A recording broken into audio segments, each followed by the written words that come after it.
So TMZ dropped some new footage about the shooting that happened in Beverly Hills. Wait, was that Hollywood? I think it was Hollywood. Was it Hollywood or was it Beverly? Anyway, that happened out in California. So at the video shoot. So TMZ has dropped new footage regarding that. And I personally think that this footage is extremely interesting. But probably for different reasons than other people do. Me and the Notification Gang would like to invite everybody to come join us Monday through Thursday, 9:20 to 10 o'clock for morning coffee, where we discuss the events of the prior day and also just talk mess about stuff. See you then.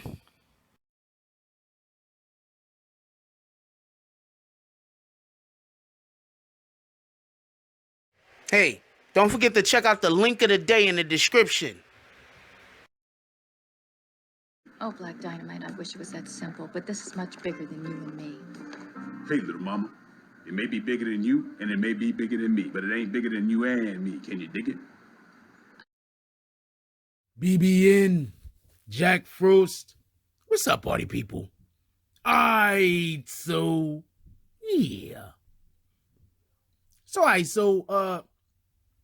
Okay, so TMZ drops this, shout out to TMZ. TMZ drops this video, right? And so the video that they dropped actually was recorded on the night of the shooting, I believe, that happened in Hollywood. There's a couple of things I want to say about, let's get to the couple of things I want to say about the video first, right? Okay, first of all, where did they get this video from? Who was taping? I'm not sure. It looked like there's a good chance that could have been actually a police officer taping that video. The reason why I say this is because the video has the fucking time marks on it. When I use my phone, I don't see the fucking time marks on there. You understand what I'm saying? For like how long it's been taping, all that type of shit. I don't see that when I use my phone. So I'm kind of led to believe that this could have been a body cam. So while everybody is going in on the attorney or whoever that guy was, I don't know who that was, whoever his liaison was that was speaking to the police in order to, you know, get them to do whatever they was trying to get him to do, and was talking to Tekashi about not having to worry because this is his job and he's pretty good at it, or whatever the case was. We don't know if that was the guy that was recording. So please, everybody that keeps just jumping to conclusions saying that was the guy that was recording because you feel like that was the guy that was recording, that doesn't make it true. All right, we don't know. I'm saying with the evidence in which I think is directly in front of us, that wasn't the guy that was necessarily recording. And the only thing that reason why I could see why I could like kind of see why people would also assume that is because when Tekashi says that he doesn't want them to know that he's there or whatnot, the camera's there. So it's not hard to, I don't know if Tekashi would have said that if the police officer was standing right in front of him. So I just think that there's a lot more going on here than we know. That's all I'm saying. Maybe the guy was standing off to the side. Maybe it was Tekashi's lawyer or whoever the hell that was recording it. Maybe whoever that was recording it, that was supposed to be Tekashi's liaison, maybe he was really working for somebody else. Maybe. We don't know. Okay? Anyway, so one of the things that I want to point out that shows up on the... Anyway, y'all got to go to TMZ to see this. As everybody knows, I think if you say TMZ name too many times, they fucking take your video. They fucking monetize your video. You don't make no money off of it if you say they name too many times. I don't know, man. Anyway, go check out the TMZ video. I wouldn't want to take money out of anybody's pocket. Anyway, even though those guys they can afford it. Go check out the TMZ video. Anyway, so more to the point, they say that the weapons, I'm not sure if they were saying the weapons were discharged in an alley or around the back, or that the weapons were left there. I'm not 100% clear on what they're saying, but they're saying that there either were weapons left there or that's where the weapons were discharged. That's so that's one thing to think about. But also with Tekashi in the car, are they saying that Tekashi wasn't in the building when this happened? Was Tekashi in the building? Because I remember Tekashi saying that the house was so big he was on the other side of the building. and he didn't even hear it. But was that them pulling up to the scene? I don't know. Tekashi was in the whip. It looked like there could have been a good chance that they were pulling up to the scene. I don't know. I mean, let's see what comes out. But another thing that I definitely want to throw out there is the lawyers are going to use this particular video. One lawyer is going to use it one way, obviously. The other lawyer is going to use it the other way. The district attorney is going to point out how Tekashi was so quick to want to lie to the police about him not being there. Because remember, Tekashi was like, tell him I wasn't there. Right? Remember he said that. Tell him I'm not here. Tell him it's not me. He was so quick to want to lie to the police. How could you believe him? Right? And at the same time, maybe Tekashi's lawyers want to prove that his life was actually in danger. See, this is the problem. This is the problem when you have an individual whose life is actually in danger. You're going to have those people that don't believe him until he dies. Seriously, you're going to have people that's just not going to believe him until he dies.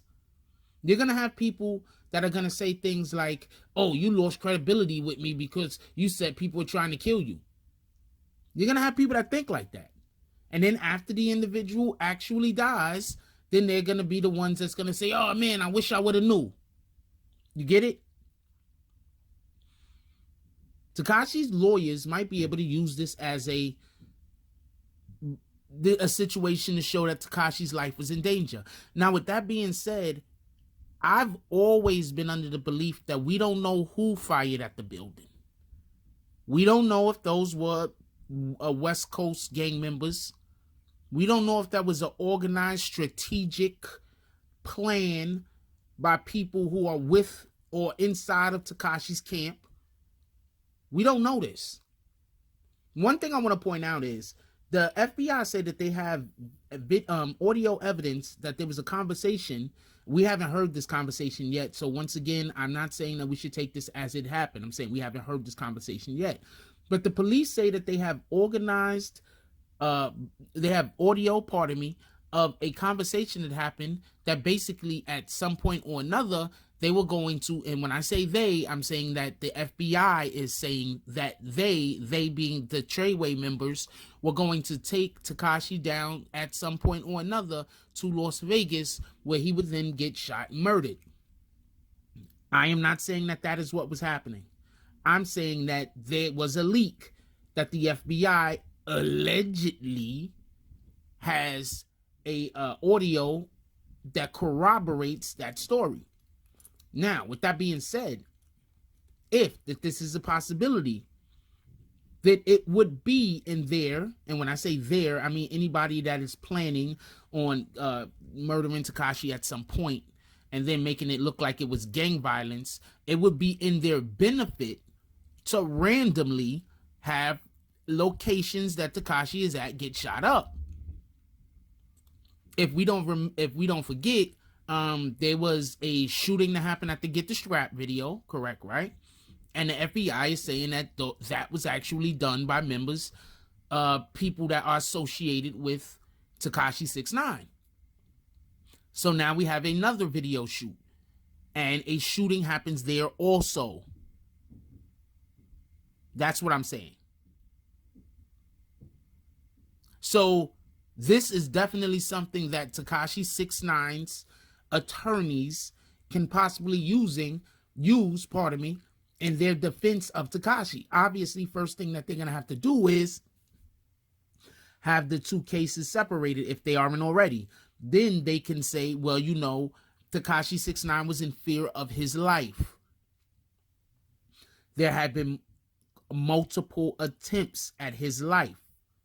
He was scared for his family. Then they already have, because Tekashi's already set this up, when he said that there is a promoter that told him that they told him where his mother lived. So Tekashi is already set up the defense of, I was being forced to do this and that. Now, I say that to say this. Tekashi's defense is going to be extortion. Tekashi's defense is going to be that he was in fear of his life. Tekashi's defense is going to be he had no choice. That's what Tekashi's defense is going to be. Anybody that knows anything about the law already knows that that's one of the only avenues that they can go down. Anybody else that is just observing common sense can see, and has been paying attention, obviously, that they've been setting this up for some time now. You know how sometimes domestic violence sufferers can get off for killing their spouse after they already have a timeline that they were being abused. This particular defense is so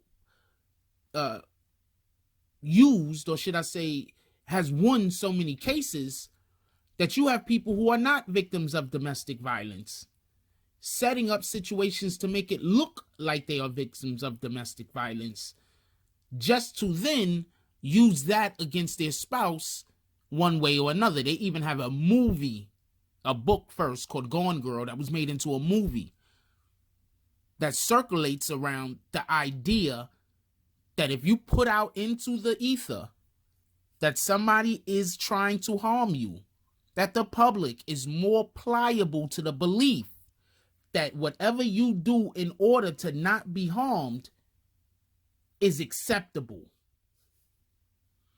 Like, comment, subscribe. Join the notification gang. Hashtag Bronx Bombers. Let's get it. I love y'all. Take care of each other. Hug the kids for me. I haven't forgotten about you. And that's all I got on this one. I'm out. If you like this video, please hit the like and subscribe button. If you would like to help dictate the direction that this channel takes, please leave a comment. All comments are appreciated, whether positive or negative. Thank you very much and enjoy your day. And remember, positive thoughts cause for positive things to happen. Let's get it.